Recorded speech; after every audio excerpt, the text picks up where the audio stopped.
Today, I've got some breaking news that could potentially change the lives of millions of Americans who depend on Social Security, SSI, and SSDI benefits. The Social Security 2100 Act has been making waves, and I'm here to break down all the crucial updates that could affect your monthly checks. If you're a senior, disabled individual, or someone who's planning for retirement, you'll want to stay tuned until the end of this video.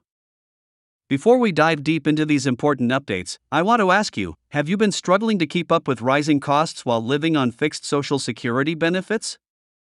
Well, you're not alone, and today's news might just give you hope for a better financial future.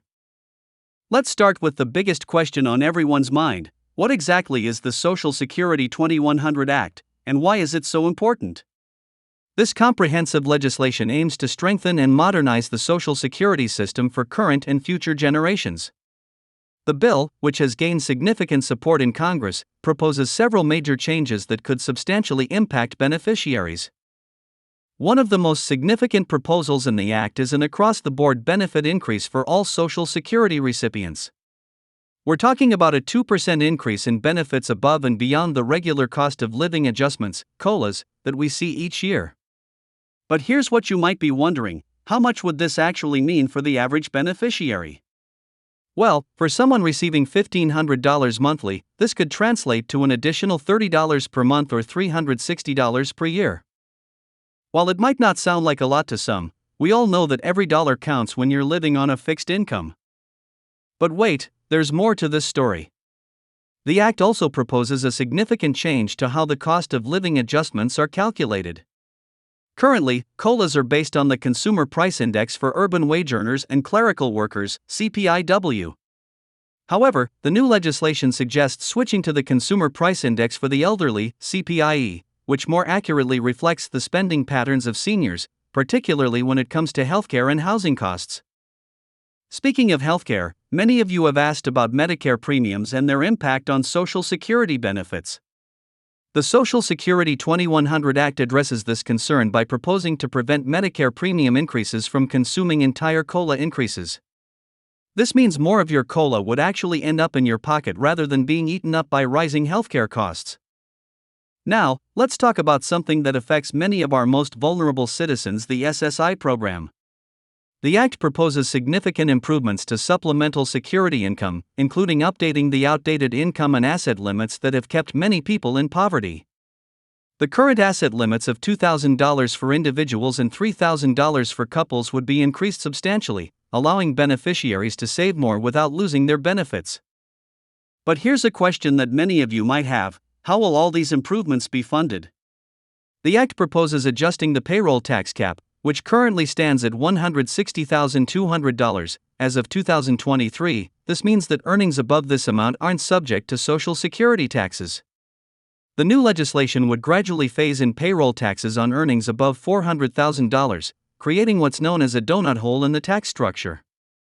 For SSDI recipients, the Act includes provisions to improve the disability determination process and reduce waiting times for hearings. Many of you know firsthand how challenging and time-consuming it can be to navigate the disability benefits system. These changes could make the process more efficient and less stressful for applicants. Another significant proposal in the Act is the improvement of benefits for widow, and surviving divorced spouses.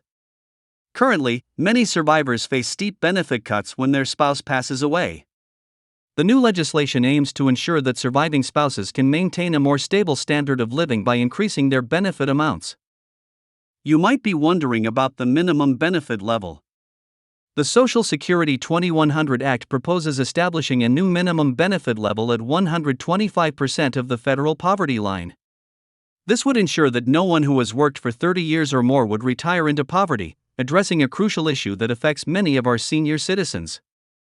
For those of you concerned about the long-term stability of Social Security, here's some good news. The Act is designed to ensure the program's solvency well into the future. Current projections show that without any changes, the Social Security Trust Fund could be depleted by 2034. This legislation would extend that timeline significantly, providing more security for current and future beneficiaries. But here's another important question: when could these changes take effect if the Act passes? While the legislative process can be complex and time-consuming, supporters of the bill are pushing for quick action, given the urgent need to address Social Security's challenges. However, it's important to note that even if passed, many of these changes would be implemented gradually over time. The Act also includes special provisions for caregivers. Many people, especially women, have lower Social Security benefits because they took time out of the workforce to care for children or elderly family members. The new legislation would provide earnings credits for these caregiving periods, helping to boost their future Social Security benefits.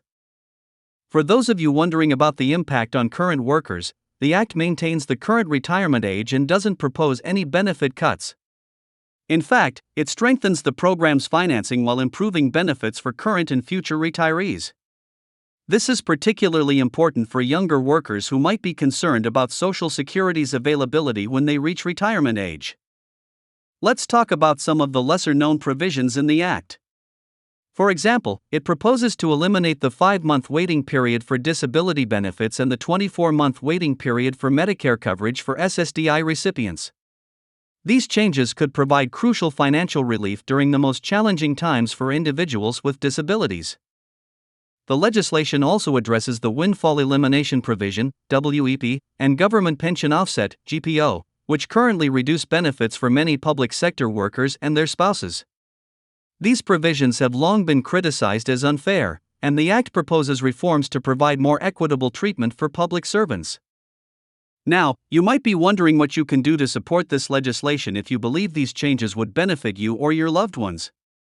I encourage you to reach out to your representatives in Congress and let them know your thoughts on the Social Security 2100 Act.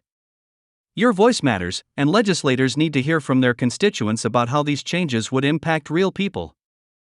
Before we wrap up, let's address one more crucial question: what should you do to prepare for these potential changes? While the Act is still under consideration, it's important to stay informed about its progress and understand how the proposed changes might affect your benefits. Consider consulting with a financial advisor to discuss how these potential changes could impact your long-term financial planning. If you found this information helpful and want to stay updated on the latest Social Security news and developments, please don't forget to like this video and subscribe to my channel. Hit that notification bell so you never miss an update on important benefit changes that could affect your financial future. I'm committed to bringing you the most current and accurate information about